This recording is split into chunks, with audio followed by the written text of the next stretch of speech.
Ito kasama po natin sa linyang telepono si Chairman Dante Jimenez ng Volunteer Against Crime and Corruption. Chairman, magandang hapon po. Yeah, magandang hapon naman, sige. Opo, sa pagkakataong ito, no, panibagong kaso na naman ng hazing.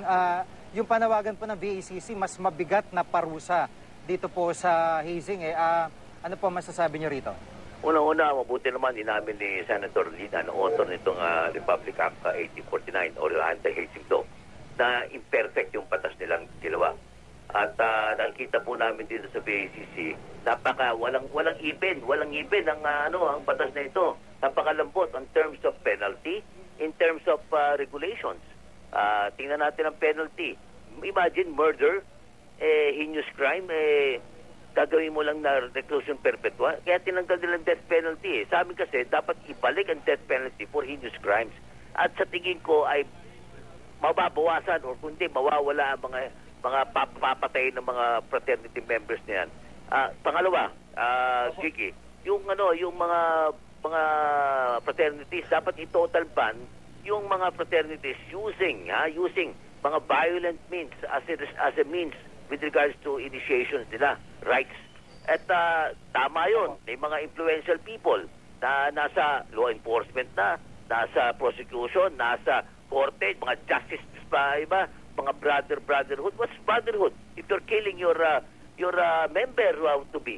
So it's really a disgrace to the culture of Filipinos. Kaya that's why kami, ulitin ko, ang mga mambabatas kayo, please, design a law that would benefit the Philippines, especially the youth, sa ating pong pagsugpo ng krimen.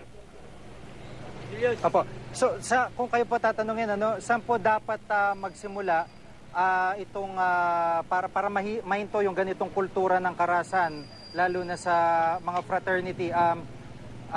Dapat ho ba na yun nga maging mas mabigat yung kaparusahan o mismong sa mga eskwelahan o yung komunidad kung saan po may presence po yung mga fraternity? Well, dalawa yan, both yan. Unang-una, batas muna. Kasi ito yung nagre-regulate, ito yung nagbibigay ng direksyon at guidance sa lahat tayong mga mamamayan. Pangalawa, sa mga school administrators, let me appeal, lalo na sa local government units, may mga universities, colleges, hindi ko nababanggitin, na they are surrounded with what? Mga inuman, ng mga alak, and then sometimes haluan pa ng mga droga, andiyan pa iba-iba mga gimikan. So there is a rule. I understand mga local ordinances na 50 meters away dapat ang mga inuman. Sa mga lugar, katulad sa South Avenue, you could see, may mga inuman dyan sa tabi ng mga universities, colleges. Iyan ba ay pinatutupad? So another one, implementation of laws. But you see, it's easier said than done. What is important here is mabigyan ng justice ang mga biktima kasi alam nyo, nakakalungkot katulad ni Reglos, etong isang from San Beda, nakikipag-areglo. I'm sorry to say, nababanggit ko yung case ng biktima na yan sa taga San Beda. Imagine, makikipag-areglo ka. Justice has to be given to that victim. And so, what I'm saying is, ang VACC po naman ay hindi nagkukulang dahil kami tumutulong sa mga biktima ng mga hazing. Kasi because lalo na sa murder. Opo, at kumbaga parang dalawa din yung hirap na pinagdadaanan ng mga talaga namatayan ng mga pamilya sa hazing. Una, namatayan na sila. Pangalawa, yung pong paglilitis ng kaso na inaabot ng matagal, minsan nadidismiss pa. Tama yun, JK. You see, alam mo, average sa aming mga data, uma-average ka naman 10 to 20 years ang bago magkaroon ng finality, ang decision ng korte. Yung kay Lenny Villa lang, how many years? 20 years. Yung kay Dennis Venturina ng UP, 20 years din bago nagkaroon ng finality. Saka nakakita naman na gano'n ang sistema. Kaya nga ang dami nawawala ng gana. And that's why I just want to tell you, Jiggy, at mga kababayan natin, I've talked already with with the father, si Mr. Servando, na we're providing him with free pro bono lawyers, Attorney Pitay Principe, amin pong volunteer lawyer to. At the same time, we'd like to, of course, give credit to MPD for a very good job.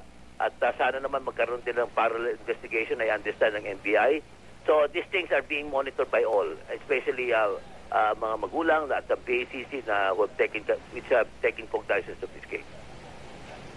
Opo, basta klaro po sa VACC, hindi sapat yung habang buhay na pagkakakulong para sa mga sangkot dito sa hazing. Very clear yan. All heinous crimes, and murder is a heinous crimes. And we cannot allow anybody to just kill a young boy na inalagaan mo, inaruga mo, ayaw mo papadapuan ng langaw o lamok o ipis, tapos papatayin lang ng kung sino-sino dyan mga kaibigan o nag-iinganyo mag-member ng fraternity. We cannot allow that. A life of a person is so sacred. We are also aware of that. But you see, that law must be given teeth, at the same time, dapat po iba ng mga fraternities na using violence as a means to institute what?